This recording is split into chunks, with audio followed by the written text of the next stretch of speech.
பாபமற்ற அர்ஜுனா. எப்படி பகவான் அவனை அப்படி பேக் பண்ணி தட்டி கொடுக்குறாரு பாருங்க. டே எல்லாம் போயிட்டு ஏன்டா கவலைப்படுற, எந்த விதமான பாவமும் உனக்கு கிடையாது. பாபமற்ற அர்ஜுனா, என்னால் இருவகை நிஷ்டைகள், என்னால் 2 வகையான விஷயங்கள் வழிகள் எடுத்துரைக்கப்பட்டன. ஞானிகளின் ஞான யோகம் ஒன்று, யோகிகளின் நிஷ்காம கர்ம யோகம் என்பது மற்றொன்று. இதுல ஞானிகளுக்கு உரியது ஞான யோகம், அதான் 2வது அத்தியாயத்துல பார்த்துட்டோம். சராசரி மக்களுக்கு வாழ்வியலில் ஈடுபட்டவர்களுக்கு உரியது கர்மயோகம். இப்போ கர்ம யோகம்னு உடனே எல்லாருக்கும் என்ன தோணும்னு கேட்டா, செயலற்ற நிலைன்னு முதல்ல தோணும். கர்மம் செயல், செயலற்ற நிலை அப்படின்னு தோணும். இத முதல்லயே பகவான் உடைச்சு எறிஞ்சுட்டான். என்ன, மனிதன் செயல்கள் புரிவதனால், செயல்கள் புரியாமல் இருக்கிறதுனால, எப்போதுமே ஒரு செயலே செய்யாம ஒருத்த இருந்துட்டான்னு சொன்னா அவன் உண்மையிலேயே செயலற்ற அந்த நிலைக்கு போனதாலேயே கர்மாக்களால் பாதிக்கப்படாத நிலைக்கு போகிறானா? இல்லை. தன்னுடைய கடமைகளை தியாகம் செய்வதனால் மட்டுமே, பாருங்க, கடமைகள்னா செய்ய வேண்டிய வேலைகள், கடமைகளை தியாகம் செய்வதனால் மட்டுமே மனிதன் தெய்வ சாட்சா்காரத்தை அடையவும் முடியாது. நான் செய்ய வேண்டிய வேலையெல்லாம் விட்டுட்டு என்னென்ன வேலை இருக்கோ எதையுமே செய்யாம நான் பாத்துக்கிறேன், நான் பகவானைத்தான் போய் சேருவேன் அப்படின்னு சொல்லி செய்ய வேண்டிய வேலைகளை எல்லாம் நீ விட்டு விட்டு நீ என்னை வந்து சேர்ந்து விடுவ காரணத்தினாலே தெய்வ சாட்சா்காரத்தை அடைய முடியுமா என்றால் முடியாது. ஏன்? செயல் செய்யாமல், ரொம்ப முக்கியம், செயல் இல்லாமல், செயல் செய்யாமல் ஒருவனும் எக்காலத்திலும் இருக்க முடியாது. இது மனிதனுடைய இயல்பு நிலை. இப்ப பாருங்க, நான் கொஞ்சம் கடுமையா சில விஷயம் போறேன்.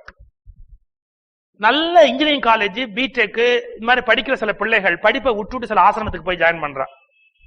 அதுக்கு 2 வெர்ஷன் இருக்கு. என்ன, அந்த சாமியார்கள் எல்லாம் மயக்கி கூட்டின்னு போயிட்டா இதுக்கு கோர்ட்டுக்கு போங்கோ, இது ஒரு செக்ஷன், ஒரு ஆர்குமெண்ட். இன்னும் சில பேர் அதே அந்த குழந்தைகள் மோட்சத்துக்கு போற வழிக்கு நேரா பகவான் கிட்ட போறது, அந்த சாமியார் கிட்ட போய் ஜாயின் பண்றது. எம்டெக், பிடெக், ஐடி, பிஇ இதெல்லாம் படிக்கிற லெவல்ல இருக்கிற சில குழந்தைகள் டப்பு நிலத்தை விட்டுட்டு நேரா அந்த ஆசிரமத்துல போய் ஜாயின் பண்ணிடும். அந்த சுவாமியார்கள் எல்லாம் குறை சொல்லிட்டு இருப்பா, இந்த மாதிரி கூட்டின்னு போயிட்டா, மயக்கி கூட்டின்னு போயிட்டா, அப்படி. இது ஒரு சார்ஜ். உண்மை என்ன தெரியுமா? டோட்டலான உண்மை என்ன தெரியுமா? அந்த குழந்தைகள் கஷ்டப்பட்டு படிக்கிறதுல இருந்து தப்பிக்கிறதுக்காக ஆசிரமத்துக்கு போறோம். ஏன்னா இது சிரமமா இருக்கு, அது ஜாலியா இருக்கு. இது பஜனை பண்ணிட்டு ஆடிண்டு பாடிட்டு இருக்கிறது ஜாலியா இருக்கு. அவ இன்னும் மோட்சத்தையோ தெய்வ சாட்சா்காரத்தையோ நினைத்து போகல. இதுல இருந்து தப்பிச்சு போறதுக்காக எது கடினமா படிக்க வேண்டியிருக்கு, கடினமா உழைக்க வேண்டியிருக்கு. 18 மணி நேரம் படிக்காம இன்னைக்கெல்லாம் ரேங்க் வாங்க முடியுமா? 24 மணி நேரமும் உழைக்காம இன்னைக்கு யாராவது வந்து ஸ்டேட் ஃபர்ஸ்ட் வாங்க முடியுமா? நல்ல ஜாபுக்கு போக முடியுமா? முடியாது. 80% ஆஃப் த குழந்தைகள் ஞானம் வந்து ஆசிரமங்களுக்கு போவதில்லை. இந்த சிரமங்களிலிருந்து தப்பிப்பதற்காக ஆசிரமங்களை நோக்கி பாய்கிறார்களே ஒழிய உண்மையான ஞானம் வந்து போகல. இப்ப இத சொல்றோம் பாருங்க பகவான் இந்த ஸ்லோகத்துல என்னன்னா, டேய், செய்ய வேண்டிய வேலையிலிருந்து எஸ்கேப் பண்ணி போறதாலே ஒருத்த ஞானி ஆயிட முடியாதுடா. அதுக்கு லட்சணம் வேற. ஞானியாதல் என்பதற்கு லட்சணம் வேற.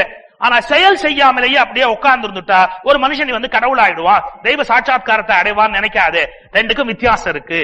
அப்படி சொல்லுகிற பகுதி இன்னும் கொஞ்சம் சொல்ல வேண்டியிருக்கு. அதுக்கு முன்னாடி ரமேஷ் நிறைய சொல்ல வேண்டியிருக்கு.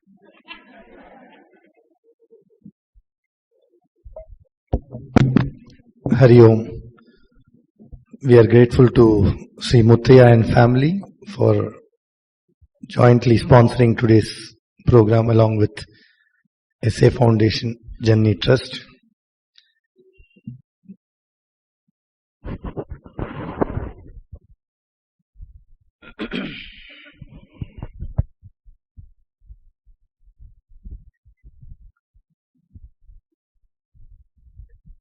நாலாவது ஸ்லோகம் 3வது அத்தியாயத்துல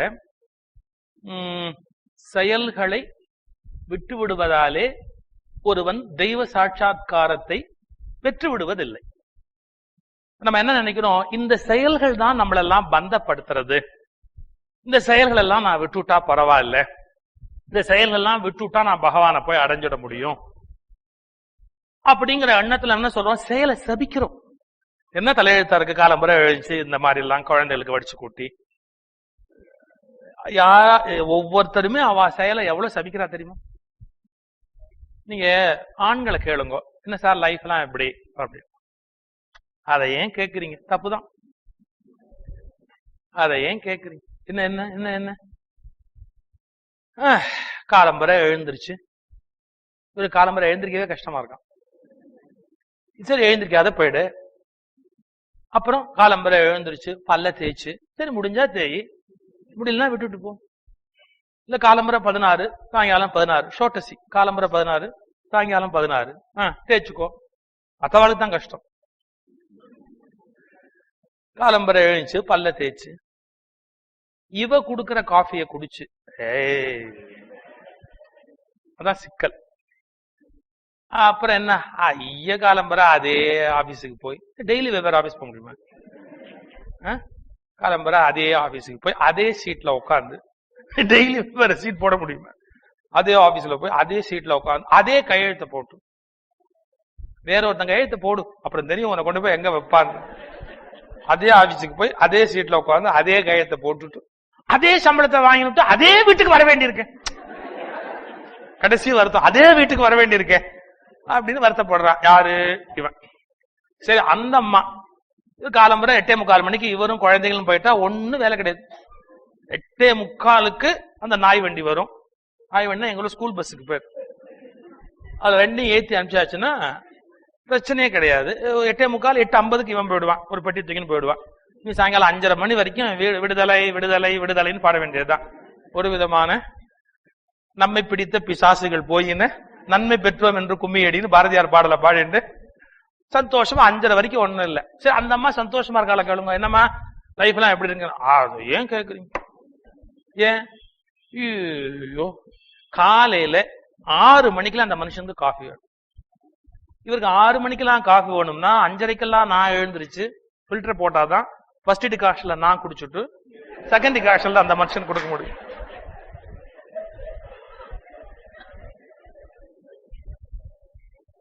அவ அழுத்துக்கிறா பாருங்க. காலங்காத்தால எழுந்திருச்சு டிகாஷன்ல போட்டு காஃபியை போட்டு ஒன்னு டிஃபன்ங்கிறது, ஒன்னு சாப்பாடுங்கிறது, கட்டி கையில கொடுங்கிறது, ஸ்கூல் டைம் ஒன்னொன்னு இருக்கு. என்ன அவஸ்தை போங்க. இதுங்களுக்கெல்லாம் வடிச்சு கொட்டி, பெரிய மதர் தெரசா அன்னதான சத்திரம் வச்சு அத்தனை ஆஃபீஸுக்கும் அப்படியே வடிச்சு கொட்டுறான் இல்லையா? வடிச்சு கொட்டி தான் செய்ய வேண்டிய நித்தியமான செயல்களுக்கு எவ்வளவு பேர் அழுத்துக்கிறா தெரியுமா?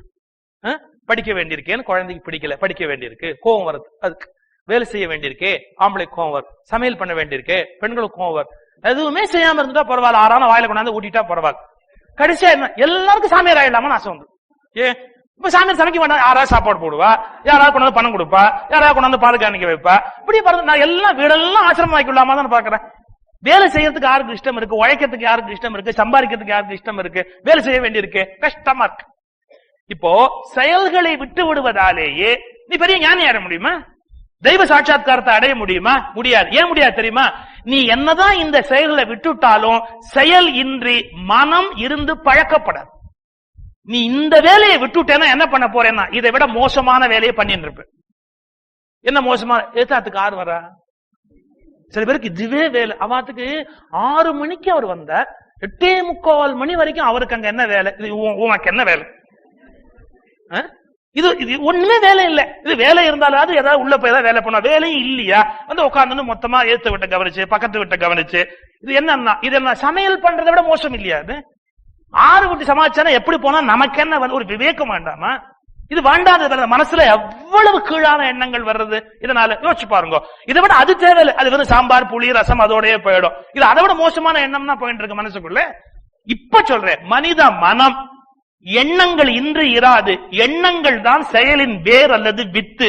எனவே செயல் இல்லாமல் கர்மம் இல்லாமல் மனிதன் இருந்ததாக வரலாறே கிடையாது. தூங்குறீங்களே, தூக்கத்துல கனவுன்னு ஒண்ணு வருது. எங்க இருந்து வர்றது? ஆழ் மனசுல பதிந்திருக்கிற எண்ணங்கள் கனவா வர்றது. நிறைவேற முடியாத பலவிதமான செய்திகள் கனவா வர்றது.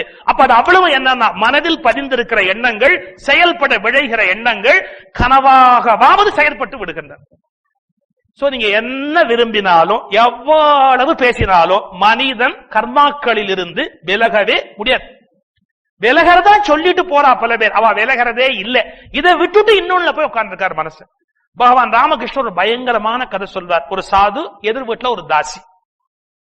அந்த தாசியை இவர் யாரு வீட்டுக்கு வந்தாலும் ஒரு கல் எடுத்து போட்டு வச்சிருப்பார். எத்தனை பேர் அப்படி, இது இவர் கணக்கு பார்க்கணுமோ? கடைசியில் மலை மாதிரி வளர்ந்துருக்கு. அவளை கூப்பிட்டு சொன்னாராம், பாத்தியா இந்த கல் என்ன தெரியுமா? உங்க வீட்டுக்கு எத்தனை பேர் வந்தாங்க, நான் இங்க கல் போட்டு வச்சிருக்கேன். அவ பார்த்தா, ஐயோ நான் இவ்வளவு பாவம் பண்ணிட்டேனா.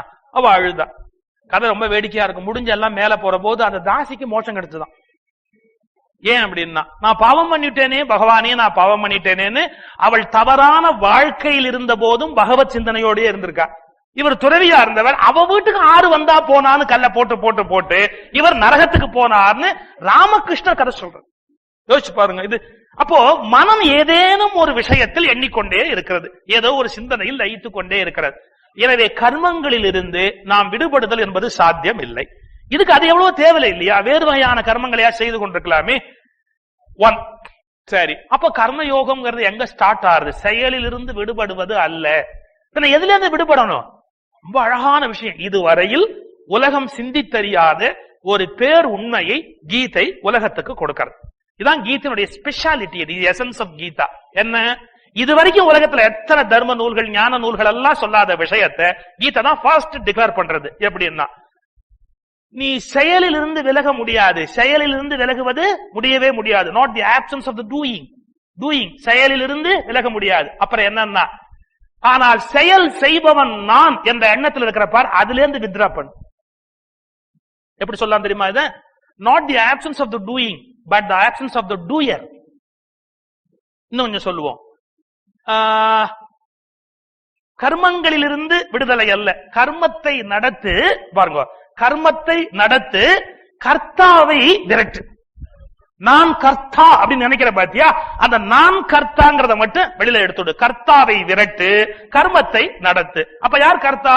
சகல உலகங்களுக்கும் இறைவன் மட்டுமே கர்த்தா. நான் அவன் கருவியாக இது தொழிற்பட்டுக் கொண்டிருக்கிறேன். இதில் எதுவும் என்னுடையது அல்ல, இதில் எந்த செயலும் என்னுடையது அல்ல.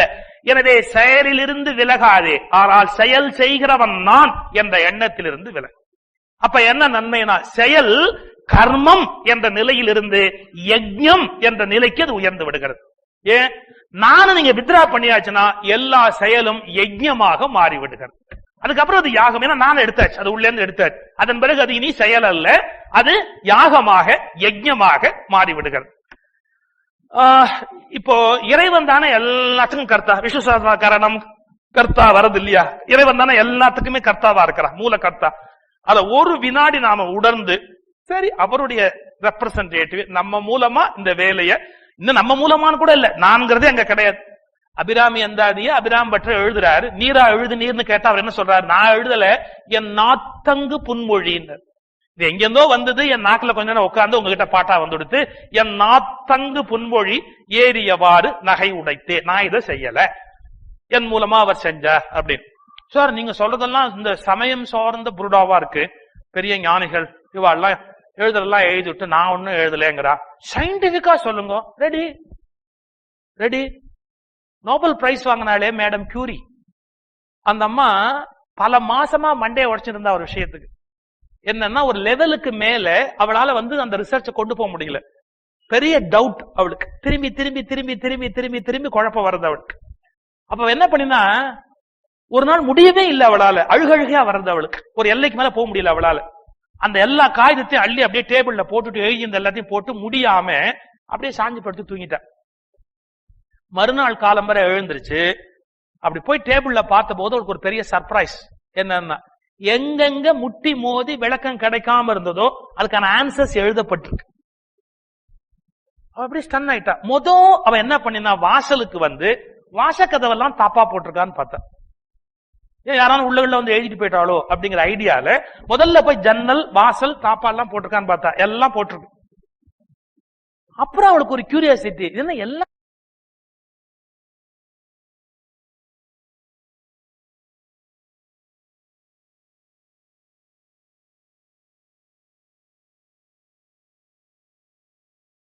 நீ புகழை விட்டுட்டு அவமானத்தை அடைந்து இந்த உலகத்துல வாழ முடியுமா அர்ஜுனா? நன்கு யோசித்துப்பார்.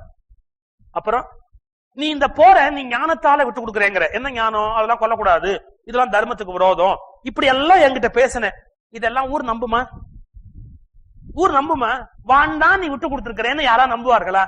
அர்ஜுனன் போருக்கு போனா அங்க எல்லாரையும் பார்த்து பயந்து வந்துட்டான். நீ என்னதான் விட்டு கொடுத்தாலும், நீ விட்டு கொடுத்தேன்னு உலகத்துல ஒருத்தராவது ஒரு வார்த்தை சொல்ல போறாங்களா? கிடையவே கிடையாது. நீ என்ன நோக்கத்துக்காக இதை பண்றியோ அதுக்கு நேர்மாறான அவமானம் தானே உனக்கு வரப்போறது. நீ பயந்து போய் போரை விட்டு விலகியதாக பெரும் தேர் வீரர்கள் கருதுவார்கள். அவர்களால் மதிக்க பெற்ற நீ இந்த கருத்தினால் சிறுமை நிலை எய்துவாய். உனக்கு வேண்டாதவரை கொல்லக்கூடாத வார்த்தைகளை உனக்கு வேண்டாதவர்கள் உனக்கு வேண்டாதவர்கள் சொல்லக்கூடாத வார்த்தைகளை எல்லாம் உன்னை பார்த்து சொல்வார்கள். உன் வலிமையையும் திறமையையும் பழிப்பார்கள். அதை விட கொடிய துன்பம் என்ன இருக்க போகிறது அர்ஜுனா? கொல்லப்பட்டால் சொர்க்கம். ஏன் சத்திரியனுக்குரியது. சொர்க்கம்னா நிஜமாவே மேல ஒரு வெள்ளையா புகையா ஒண்ணு போய் எல்லாம் தள்ள பள்ளி இன்னும் வச்சு ஆடிண்டு பாடிண்டு அப்படி நல்ல. அந்த இறந்து போற போது அவன் ஒரு புன்னகையோடு ஒரு வெற்றியோடு நிறைவோட போறான் பாருங்க, அது சொர்க்கம். ஏன்? I have completed my job. எந்த குறையும் இல்லாம திருப்தியா போறேன்னு போறான் பாருங்க, அதை விட என்ன சொர்க்கம்? ஐயோ விட்டுட்டு போறேனே வாழ என்ன கறிக்கு போவா, அது நரகம். அது நரகம். நிம்மதியா நிறைவா கம்ப்ளீட்டட் மை ஜாப், எல்லாம் முடிச்சாச்சு, நடக்க வேணா கரெக்டா இருக்கு, என்னால என்ன அதிகபட்சம் பண்ண முடியுமா எல்லாம் நல்லதும் பண்ணிட்டேன், நான் போயிட்டு வரேன் அப்படின்னு சொல்லிட்டு போறா பாருங்க, அதெல்லாம் சொர்க்கம். நீ அடையக்கூடியது என்ன? கொல்லப்பட்டால் சொர்க்கம், வெற்றி பெற்றால் ராஜயோகம். இல்லையா நீ ஜெயிச்சுட்டியா உனக்கு ராஜ பதவி. கொல்லப்பட்டால் சொர்க்கம், வெற்றி பெற்றால் ராஜயோகம். எனவே போர் செய்ய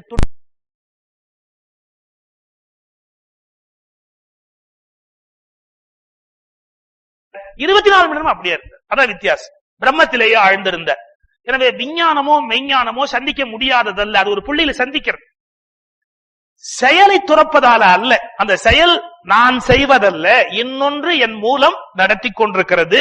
அப்ப அதுதான் அந்த அந்த உண்மையான கர்த்தா. அது நான் கர்த்தா அல்ல என்று தன்னை வித்ரா பண்ணணுமே ஒழிய செயல்கள்ல இருந்து வித்ரா பண்றது கர்மயோகமாக ஆக முடியாது. நீங்க அதனால்தான் இதெல்லாம் விட்டுட்டு சன்னியாசியா போறவா கடவுள்கிட்ட வந்து சேலஞ்ச் பண்றா. என்ன? ஒருத்தர் கேட்கிறார், நான் சொத்தை விட்டுட்டு வந்தேன், எஸ்டேட்டை விட்டுட்டு வந்தேன், நான் என்னுடைய பங்களா விட்டுட்டு வந்தேன், லட்சக்கணக்கான ரூபாயை விட்டுட்டு வந்தேன், ஆனா இன்னும் கடவுள் எனக்கு அனுகிரகம் பண்ணலையே. இதுக்கெல்லாம் மொத்தமா வேல்யூ போட்டா அதான் கடவுள? மொத்தமா இதெல்லாம் கூட்டி 4,46,000 ரூபாய், அதான் கடவுளோட வேல்யூவா? அப்ப என்ன நினைக்கிற? இதெல்லாம் நான் தியாகம் பண்ணிருக்கிறேன், கடவுள் எனக்கு காட்சி அளித்தா என்ன? இதுக்கு அதுக்கு சம்பந்தம் இல்லை. நீ என்னென்ன விட்டுட்டு வந்தேங்கிறத பத்தி கவலையே கிடையாது. நீ உண்மையிலேயே விட முடியாதது கடவுள். அதை நீ மனசுக்குள்ள வச்சிருந்தாதான் அது காட்சி அளிக்க முடியுமே ஒழிய நான் இதெல்லாம் கடவுளுக்காக இழந்துட்டு வந்தானே, கடவுள் எனக்கா காட்சி தரக்கூடாதா? நாம நம்ம லெவல்ல கடவுள் சண்டை போடுவோம். நான் உன 108 சுத்துறேனே, நான் உன் கோயிலுக்கு தேங்காய் உடைச்சேனே, நான் உனக்கு கோலம் போட்டேனே, நான் உனக்கு இதெல்லாம் பண்ணலன்னா கடவுள் என்ன ஆயிடுவாரு? நாம இதெல்லாம் பண்ணலன்னா கடவுள் காணாம போயிடுவாரு. அவர் இதெல்லாம் எதிர்பார்க்கிறாரா? சோ நம்ம பார்கெயின் பண்றோம். என்ன, நான் உனக்கு இதெல்லாம் பண்ணேன்னு நீ எனக்கு இதை பண்ணினா என்ன? கிடையாது. இதனுடைய எல்லா விஷயங்களும் அவனால் தீர்மானிக்கப்பட்டவை, அவனுடைய அபிப்பிராயப்படி இவை நடந்து கொண்டிருக்கிறது. நான் கர்த்தா அல்ல, அவன் கர்த்தா. இந்த மனோபாவமும் தெளிவான சிந்தனையும் உங்களை கர்மயோகி ஆக்க முடியுமே ஒழிய அதை தவிர பாக்கி எதுவும் கர்மயோகியா ஆக்க முடியாது. செயல் நடக்கும். இன்னும் சொல்ல போனா, நான் என்ன மையப்படுத்தி கொண்டு செயல் செய்கிற காலத்தை விட நான் வித்ராகி உள்ள அந்த பரம்பருடைய தன்மையோட அந்த செயல் பண்ணினா நானா இருந்து பண்ணினதை விட 100 மடங்கு நல்லா இருக்கும். நீங்க கச்சேரி பண்ற வித்வான்ட்ட கேளுங்க, அது என்னன்னே தெரியல, 3 மணி நேரம் கச்சேரிங்கிறா, 3 நிமிஷம் மாதிரி போயிடுத்து, ஆரம்பிச்சதுதான் தெரியும், முடிச்சது தெரியல, அப்படி ஆயிடுத்து. அப்ப நான் நானாவே இல்ல, இவரா இல்லேன்னா தான் கச்சேரி நல்லா இருக்கும். இவரா இருந்தாருன்னா எல்லா கொனஸ்டையும் ஞாபகத்துக்கு வந்து இல்லையா? தன்னுடைய வித்வம், அது மேல இருக்கிற கர்வம், அதனுடைய அவ்வளவு சேட்டைகளும் இருக்கும். தன்னை இழந்த நல்ல என்னன்னா அபாரமா இருக்கும். கச்சேரி அவ்வளவு அட்டகாசமா இருக்கும். ஏன்? அவர் வித்ராயிட்டார். இப்ப உள்ள அந்த மூலப்பொருள் நிக்கிறது, அதனுடைய பெர்ஃபார்மன்ஸ் எப்படி இருக்கும்? இது ஒரு சின்ன விஷயம் அல்ல. செயல்களிலிருந்து விலக முடியாது. நான் செய்கிறேன்ங்கிற அந்த கர்த்தாங்கிற ஸ்தானத்திலிருந்து விலகிட்டா அதான் not the absence of the doing but the absence of the doer. தான் செய்கிறோம் என்பதிலிருந்து விலகிற போது என்டையரா என்னன்னா அந்த செயல் முன்னை காட்டிலும் திறமையாக முழுமையாக பூரணத்துவத்தோடு உலகத்தில் நடக்க தொடங்குகிறது. நீங்க இதுலெல்லாம் ரொம்ப கடுமையா இருந்த மகான்கள் யார் அப்படின்னா, அண்மை காலத்துல கர்மயோகத்துல ரொம்ப பர்ஃபெக்டா இருந்தவர் யாருன்னா மகாத்மா காந்தி, பாலகங்காதர திலகர். இப்போ ஒருத்தர் கர்மயோகியா இருந்தான்னு வச்சுங்க, அவர் ஒருபோதும் தன் செயலை வெறுக்க மாட்டார். நான் முதல்ல சொன்ன தன்னுடைய செயலுக்கு அழுத்துக்கிறா பல பேர், தன்னுடைய செயலை ஒருபோதும் அவர்கள் வெறுக்கிறது கிடையாது. இன்னைக்கு எத்தனை பள்ளிக்கூடத்து வாத்தியாரா இருக்கிறது பாக்கியம் நினைக்கிறார். ஒருத்தர் சொல்ற, இந்த கண்ட பயலுக்கும் பாடம் நடத்த வேண்டியிருக்கு. வருத்தப்படுறார், கண்ட பயலுக்கும் பாடம் நடத்த வேண்டும். ஒரு பயலுக்கு ஒன்னும் புரியல. தமிழ் வாத்தியார் சொல்ற, இக்கும் தெரியல, இச்சும் தெரியல, இப்பும் தெரியல, எல்லாத்தையும் உணர்ந்து என்கிட்ட விட்டா. நான் கேட்டேன், தெரியாததால் தானே படிக்க வந்திருக்கான், தெரிஞ்சிருந்தா வீட்டுல இருப்பானே. இதெல்லாம் தெரியாததாலதான் ஒரு வாத்தியாட்ட போய் படிச்சுட்டு வானே வந்திருக்கிறார். அவர் அழுத்துக்கிறார். என்ன அழுத்துக்கிறார்? ஒண்ணுமே தெரியாது, இத்தனையும் அந்த அல்ல கட்டுட்டான். சரி, அவர் வாத்தியார் வேலையை நேசிக்கிறாரா கேளுங்க. இன்னைக்கு யார்கிட்ட வேணா பேசி பாருங்க, அவளுக்கு என்னன்னா, எனக்கு இருக்கிற தகுதிக்கு நான் இதை விட எங்கேயோ இருக்கணும். எங்க இருக்கணும்? உள்ள இருக்கணும். வெளியில இருக்கிறதே பெரிய விஷயம். எல்லாரும் சொல்ற ரொம்ப பெருமையா, எனக்கு இருக்கிற தகுதிக்கு நான் எங்கேயோ இருக்கணும். என்னமோ அது இப்படி ஆயிப்போச்சு. அப்ப அப்படி நினைக்கிறா, நான் எங்கேயோ இருக்கணும். நான் செய்யற செயலை நேசிக்கிறவன் ரொம்ப ரொம்ப ரொம்ப ரொம்ப கம்மி. நான் சொன்ன திலகரை பத்தி, அவர் ஒரு பெரிய கர்ம யோகின்னு. திலகர் விடுதலை போராட்டத்துல ஈடுபடுறார். அவருடைய காலகட்டத்திலேயே கூட இந்தியா விடுதலை ஆயிடும்னு ஒரு நம்பிக்கை வந்தது. திலகருடைய தலைமையிலேயே இந்தியாவுக்கு விடுதலை கிடைச்சிடுங்கிற மாதிரி ஒரு நம்பிக்கை உருவாச்சு. அப்போ ஒரு பத்திரிகைக்காரன் திலகரை இன்டர்வியூ பண்ணா. என்ன கேட்டான்? Tilak G, after independence what will be your position? அதாவது will you become the prime minister or the president of India? நீ இந்தியாவோட ஜனாதிபதியாக போறியா அல்லது பிரைம் மினிஸ்டர் ஆக போறியா அப்படின்னு ஒரு கேள்வி கேட்கிறான். பாலகங்காதர திலகர் basically he was a teacher. ஆசிரியர் பணி பார்த்து கொண்டிருந்தவர். ஆசிரியர் பணியை விட்டுட்டு அரசியலுக்கு வந்தவர் அவர். யாரு? பாலகங்காதர திலகர். அவரை கேட்கிறான், will you become the prime minister or the president of India? அப்படின்னு திலகர் சொன்னார் பாருங்க ஒரு ரிப்ளை. கூட இருந்தவளா சொன்னா, Tilak G, you must become the prime minister. Prime minister தான் பவர்ஃபுல்லா இருக்க முடியும், பிரசிடென்ட்ங்கிறது இருக்காது. so you must become the prime minister னு சுத்தி இருக்கிறவாள்னு சொல்றேன். திலகர் சொன்னார் பாருங்க, why should I become the prime minister? நான் ஏன்டா முதலமைச்சர், நான் ஏன்டா பிரதம மந்திரி ஆகணும், நான் ஏன் முதலமைச்சர் ஆகணும்? அடுத்த வார்த்தை சொன்னார் பாருங்க, அதான் ரொம்ப அழகு. என்ன? நான் மீண்டும் ஆசிரியர் பணிக்கு திரும்புவேன். 100 பிரதமர்களை உருவாக்குவேன். 100 பிரதமர்களை உருவாக்குகிற ஆசிரியராக இருப்பதில் தான் நான் சந்தோஷப்படுகிறேனே ஒழிய ஒரு பிரதமராக இருப்பதில் சந்தோஷம் இல்லை. எவ்வளவு பெரிய ஆச்சரியம் அது. நீங்க ஓஷோ கொஞ்சம் புதிய சிந்தனையாளர். டாக்டர் ராதாகிருஷ்ணனுடைய பர்த்டேயை டீச்சர்ஸ் டேன்னு அனௌன்ஸ் பண்ணாங்க. அப்போ பூனா யூனிவர்சிட்டியில வேலை பார்த்துட்டு இருந்தார் ஓஷோ. இந்த Radhakrishnan birthday teachers day announce பண்ணிட்டு அவர் ஜனாதிபதி ஆயிட்டார். டீச்சர்ஸ் டே கொண்டாடுறாங்க. ஓஷோவை கூப்பிட்டு பேசுங்க. 2 வார்த்தை தான் பேசினார். என்ன? ஆசிரியராக இருந்த ஒருவர் ஆசிரியர் பதவியை விட ஜனாதிபதி பதவி மேலானது என்று போயிருப்பது ஒரு ஆசிரியர் தினம் அல்ல. என்றைக்கு ராதாகிருஷ்ணன் ஜனாதிபதி பதவியை ராஜினாமா செய்துவிட்டு ஆசிரியர் பதவிக்கு வருகிறாரோ அதை வேண்டுமானால் ஆசிரியர் தினமாக கொண்டாடலாம். எவ்வளவு தைரியம் இருக்கணும் சொல்றதுக்கு ஒரு வார்த்தை. ஏன் இதை விட அது ஒஸ்டின் போனதுக்கு அப்புறம் என்ன ஆசிரியர் தினம் வேண்டி இருக்கு? அது சடங்கு. இந்த பணி மேலானது, இதை விட்டுட்டு என்னால இருக்க முடியாது. நான் என் குழந்தைகளோட இருப்பேன், ஆசிரியரா இருப்பேன். அந்த தொழில்ல அந்த ஒரு ஈடுபாடு, அந்த ஒரு வேட்கை, அந்த தொழில்ல ஒரு லயம், அது இருந்தா தானே வெற்றி பெற முடியும். சோ செயலை நேசி, செயலை விட்டு விலகி விடாது. ஆனா செயல் நான் செய்கிறேங்கிற அகங்காரத்துல இருந்து மட்டும் விலகி வெளியில வருவதற்கு பார். இத சொன்னதுக்கு அப்புறம் அடுத்ததுல 5வது ஸ்லோகத்துல கர்மங்களை தியாகம் செய்வது என்பது ஒரு பொழுதும் இயலாத காரியம். அப்பயே சொன்னதுதான். கர்மங்களை தியாகம் செய்வது என்பது ஒரு பொழுதும் இயலாத காரியம். ஏன்? மனசு எதையான ஒண்ணு நினைச்சுட்டே இருக்கும். மனசுல தோன்றுகிற எண்ணம் எல்லாம் அப்புறம் கர்மம் இல்லையா? அதுவும் ஏதாவது ஒண்ணு யோசிச்சுட்டே தானே இருக்கும். ஏனெனில் எந்த மனிதனும் ஒரு கணம் நேரம் கூட செயல் புரியாமல் இருக்க முடியாது. எல்லா மனிதர்களும் இயற்கையாக ஏற்பட்ட குணவிருத்திகள் மூலம், பாருங்க, இயற்கையாக ஏற்பட்ட குணவிருத்திகள் மூலம் அவற்றின் தவிர்க்க முடியாத தூண்டுதலினால் செயல் செய்து கொண்டே இருக்கிறார்கள். நீங்க இப்ப சில பேருக்கு மாலை போட்டா கூட ஒன்னொன்னா பிச்சுடுவா. அவ குணம் அது. எது கையிலயோ எதுவோ ஒரு பழமொழி சொல்லிருக்காங்க இல்லையா? அதுக்கு தகுந்த மாதிரி ஒவ்வொன்னா அப்படி பிச்சு தனித்தனியா போட்டு, ஏன் அவளுக்கு ஒன்னு அது மாதிரி துடிக்க துடிக்க துடிக்க பிரிக்கிறது இயல்பு. இந்த மாலை அவளை ஒண்ணுமே பண்ணல, ஆனா எடுத்து ஒவ்வொரு இதழா பிரிச்சுட்டு, இன்னும் சில பேர் இதெல்லாம் சாப்பிட்டுலாம் பார்ப்போம். அந்த ரோஜாப்பூ எப்படி இருக்கு, இந்த ரோஜாப்பூ எப்படி இருக்கு அப்படின்னு. சோ ஒரு மாலைக்குரிய மரியாதை கிடையாது. ஆனா அவளுடைய குணம் அதை துன்புறுத்தி பார்க்கிற ஒரு இயல்பு, அக்கா பிச்சு பார்க்கிற ஒரு இயல்பு. இப்போ இது செயல் தானே. இன்னும் சில பேர் பார்த்திருக்கா, செடி கொடிக்கிட்ட நின்று பேசும்போதே அப்படி அந்த இலையை எப்படி பறிப்பான். ஸ்கூல் பசங்கள்லாம் அந்த இலையை எப்படி பறிச்சு இந்த கையில வச்சு அப்படி சவுண்ட் கொடுப்பான். என்னத்துக்கு? அந்த இலை என்ன பண்ணிட்டு? அது ஒண்ணுமே பண்ணல. அதை எரிச்சு அதை உடைச்சு அது உள்ள ஒரு ஹோல் ஒரு சட்டம்னா ஒரு சந்தோஷம். அப்ப ஏதாவது ஒரு ஆக்டிவிட்டி, அது ஏன் பண்றோம் எதுக்கு பண்றோம் அப்படின்னு தெரியறதே இல்ல. இதை விட பெரிய கொடுமை, நாம இயல்பாவே கையை அசைக்கிறோம், கையை தட்டுறோம். எத்தனை ஜீவராசிகள் செத்து போறது இல்லையா? மூச்சுல செத்து போறது, இப்படி தட்டுறதாலும் செத்து போறது, மூச்சுல செத்து போறது, பேச்சுல செத்து போறது. எத்தனையோ பேரை கொலை பண்ணிட்டு தான் இருக்கோம். நம்ம என்ன கொலை பண்ணாம இருக்கிறோம்? பண்ணிட்டே இருக்கிறோம். பட் என்னன்னா இதெல்லாம் தெரிஞ்சு செய்யறோமா தெரியாம செய்யறோமோ நடந்துன்னு தானே இருக்கு. ஒன்னொன்னுக்கு பாவ புண்ணியம் இருக்குத்தானே செய்யறது. செயல்களில் இருந்து மனிதன் விலகுவது என்பது நடக்கிற காரியமே இல்லை. இத 5வது ஸ்லோகத்தை சொல்றான். கர்மங்களை தியாகம் செய்வது என்பது ஒரு பொழுதும் இயலாத காரியம் அப்படி சொன்னவர், குணவிருத்திகள் மூலம் அவர்கள் தவிர்க்க முடியாத தூண்டுதலினால் ஏதேனும் ஒரு செயலில் ஈடுபட்டவராகவே இருக்கிறார்கள். அதை விட முக்கியம் என்ன அப்படின்னா, இப்ப நான் சொன்னதை விட கீதை கடுமையான வார்த்தையில ஒரு வார்த்தை சொல்ல போறேன். நானாவது கொஞ்சம் சாஃப்டா சொன்னேன், இப்ப அதை விட கடுமையான வார்த்தை பாருங்க. இப்படி கர்மாக்களை விட்டுவிட்டு நான் செயல்களை விட்டுவிட்டு செயலற்றவனாக இருக்கிறேன் என்று போகிறார்களே, அவங்க எப்படின்னா அத்தகைய மூடாத்மாக்கள் மூடர்கள், கிருஷ்ணன் பயன்படுத்துற வார்த்தை மூடர்கள் என்ன பண்றாங்க? கர்மேந்திரியங்களை பிடிவாதமாக அடக்கி வைத்து இந்திரியங்களின் போகங்களை மனதால் சிந்தனை செய்கிறார்.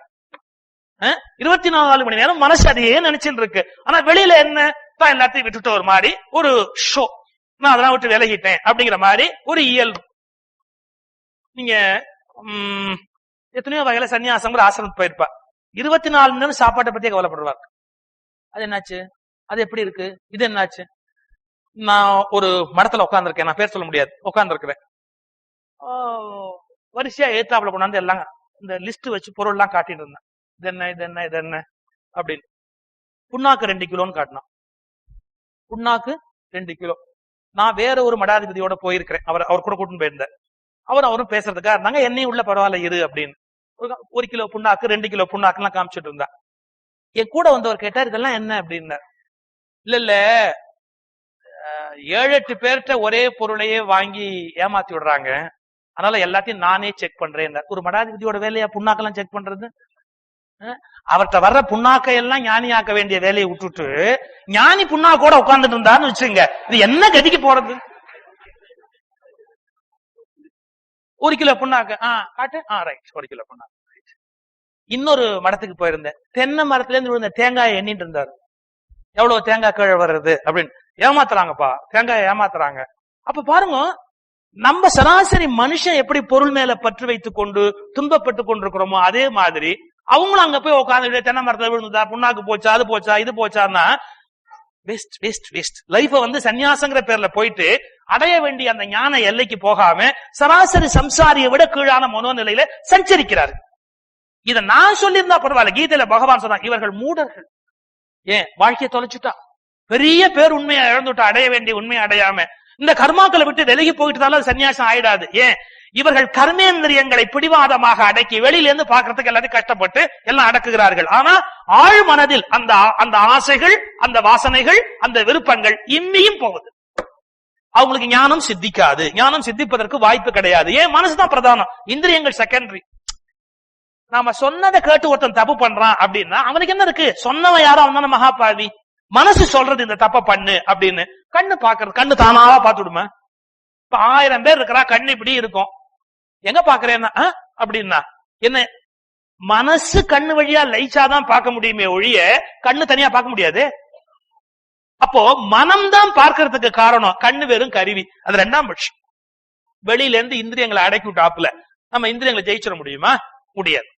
மூடாத்மாக்கள் கர்மேந்திரியங்களை பிடிவாதமாக அடக்கி வைத்து இந்திரியங்களின் போகங்களை மனதால் சிந்தனை செய்கிறார்கள்.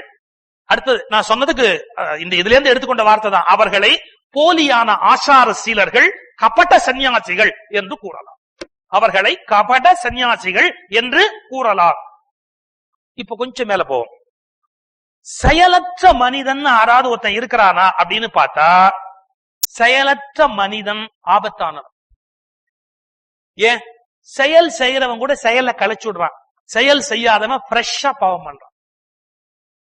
அவனுக்கு நிறைய டைம் அவைலபிள், நிறைய எனர்ஜி அவைலபிள். அப்ப என்னன்னா தப்பெல்லாம் பெருசாதான் இருக்கும், சின்ன தப்பாவே இருக்காது. நீங்க வீட்லயே பாருங்க, பொம்னாட்டிக்கு இந்து வாழ்க்கை முறையில நிறைய வேலை கொடுத்துருவா.